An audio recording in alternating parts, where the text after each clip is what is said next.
Bulan Syawal ini adalah bulan yang sangat baik sekali kalau kita gunakan untuk saling memaafkan, membuka pintu maaf yang seluas-luasnya.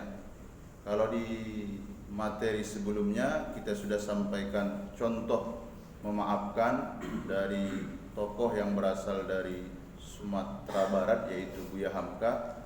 Pada kesempatan ini kita akan sampaikan bagaimana pemaafnya Rasulullah Sallallahu Alaihi Wasallam. Salah satu riwayat bahwa Rasulullah Sallallahu Alaihi Wasallam itu sangat pemaaf sekali, bukan hanya kepada orang Muslim, tapi juga kepada orang-orang yang tidak satu akidah dengan Nabi Muhammad Sallallahu Alaihi Wasallam. Ada seorang Yahudi, dia pendeta. Hubungan Rasulullah dengan pendeta ini, Rasul ada hutang piutang, ada hutang kepada Yahudi ini. Namun belum jatuh tempo, tiba-tiba Yahudi ini menghampiri baginda Rasulullah Sallallahu Alaihi Wasallam ke masjid. Ya mungkin bentuknya seperti kita ini halaqah, Rasul menggunakan imamah yaitu serbannya panjang, dililitlah seperti ini. Apa yang terjadi? Langsung saja itu lilitan serban diikat, ditarik seperti itu. Sampai Rasulullah merasa sakit karena tercekik lehernya. Nah, posisi-posisi seperti itu Umar sama-sama kita ketahui, yang menyaksikan itu langsung marah. Ya Rasulullah, izinkan saya tebas ini leher Yahudi ini. Kata Rasul, tenang ya Umar. Nah, Rasul menyampaikan, dia tidak panggil namanya. Ada apa? Nah, bicara baik-baik.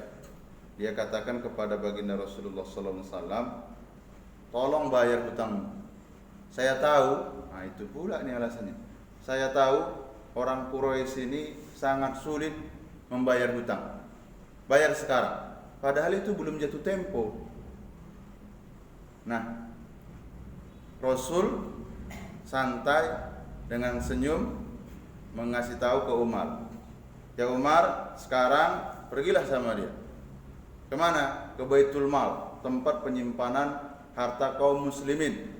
Jadi seluruh harta kaum muslimin itu ada di sana. Begitu juga harta ghanimah, harta-harta hasil rampasan perang disimpan di Baitul Mal.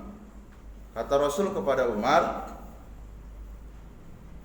kasih sama dia 20 sak korma. Itu hutang saya kepada dia. Yang 20 sak lagi, wah, beginilah pemurahnya Rasulullah. Yang 20 sak lagi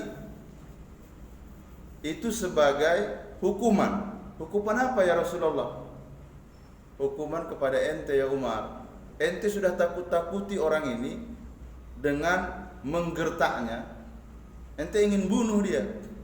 Umar bertambah marah. Nyampe di Baitul Mal, lagi kalau mungkin bahasa kita ditimbang, sudah pas 20 sak korma dikasihkan. Nah, tinggal yang 20 lagi. Waktu yang 20 lagi, Yahudi mengatakan, ya Umar, enggak perlu lagi kamu timbang. Umar kesal betul ini. Enggak perlu saya dengarkan pembicaraan ente. Ini perintah dari Rasulullah Sallallahu Alaihi Wasallam. Yahudi ini menanyakan lagi, ya Umar, ente kenal enggak saya? Enggak penting, apa perlunya saya kenal sama ente? Sudah saking marahnya Umar melihat Yahudi ini. Dia katakan, saya pendeta, nama saya Fulan bin Fulan. Ternyata ini pendeta adalah pendeta yang baik, yang sudah diketahui dia ingin memeluk agama Islam. Kaget Umar, loh, kok berani-beraninya kamu melakukan itu kepada Rasulullah Sallallahu Alaihi Wasallam? Apa jawab pendeta itu? Yang saya lakukan ini Umar adalah nyawa. Coba bayangkan, pertama, saya masuk ke masjid. Setelah itu mencekik Rasulullah sallallahu alaihi wasallam di antara para sahabat-sahabatnya yang mengelilinginya. Yang kedua, saya caci maki Rasulullah di hadapan para sahabatnya.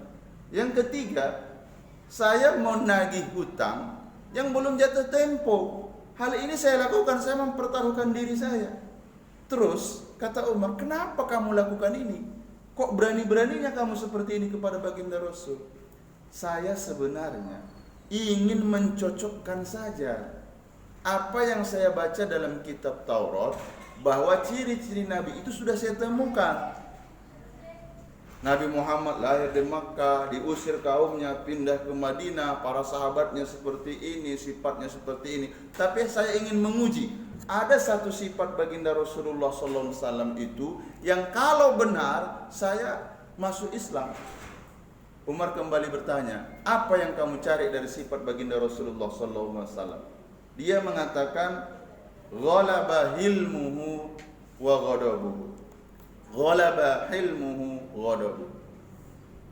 Sifat kasih sayangnya baginda Rasulullah SAW itu mengalahkan marahnya. Jadi perhatian Rasul, kasih sayang Rasul itu mampu ia redam amarahnya. Kalau sempat kita itu kayak mana kira-kira itu?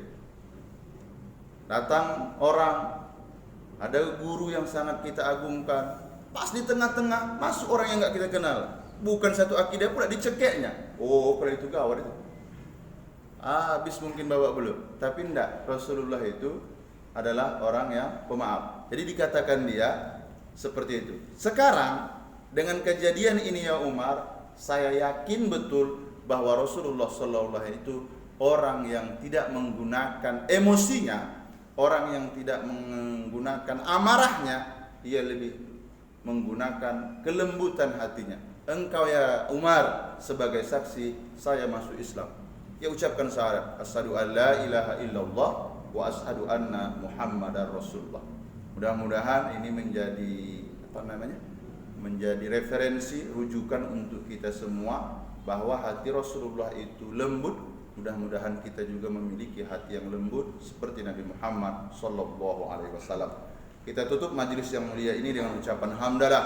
Alhamdulillahirabbil alamin. Subhanakallahumma wa bihamdika asyhadu an la ilaha illa anta astaghfiruka wa atubu ilaik. Assalamualaikum warahmatullahi wabarakatuh.